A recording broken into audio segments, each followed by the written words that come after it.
Nabi Muhammad SAW lahir di Mekah pada tahun 571 Masehi, tepatnya pada tanggal 12 Rabiul Awal. Beliau lahir dalam kondisi yatim karena ayahnya, Abdullah bin Abdul Muttalib, meninggal sebelum beliau lahir. Ibu beliau, Aminah binti Wahab, meninggal dunia saat Nabi Muhammad SAW berusia 6 tahun. Meskipun kehilangan kedua orang tua di usia muda, Nabi Muhammad SAW tumbuh menjadi anak yang jujur, amanah, dan dipercaya oleh masyarakat. Beliau diasuh oleh kakeknya, Abdul Muttalib, dan kemudian oleh pamannya, Abu Thalib. Masa muda dan pernikahan. Saat dewasa, Nabi Muhammad SAW dikenal sebagai seorang pedagang yang jujur dan dipercaya. Beliau menikah dengan Khadijah binti Khuwailid, seorang janda kaya raya yang lebih tua darinya. Pernikahan mereka sangat harmonis dan dikaruniai beberapa orang anak. Permulaan kenabian.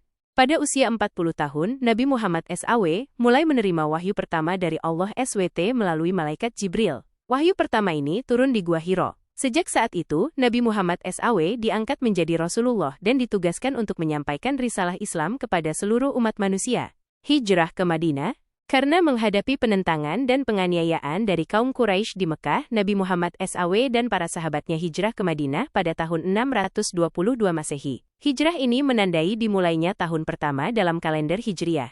Pembentukan negara Islam. Di Madinah, Nabi Muhammad SAW berhasil membangun sebuah negara Islam yang kuat dan adil. Beliau menyatukan berbagai suku dan golongan yang sebelumnya bermusuhan. Nabi Muhammad SAW juga berhasil menegakkan syariat Islam dalam berbagai aspek kehidupan. Perang-perang dan kemenangan Islam. Selama masa hidupnya, Nabi Muhammad SAW menghadapi berbagai peperangan dengan kaum kafir Quraisy. Namun, dengan pertolongan Allah SWT, umat Islam selalu meraih kemenangan. Perang Badar, Uhud, dan Khandaq adalah beberapa di antara perang-perang besar yang terjadi pada masa itu.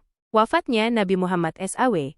Nabi Muhammad SAW wafat pada tanggal 12 Rabiul Awal, tahun 11 Hijriah di usia 63 tahun. Beliau wafat di pangkuan istrinya, Aisyah. Wafatnya Nabi Muhammad SAW merupakan kehilangan besar bagi umat Islam. Warisan Nabi Muhammad SAW.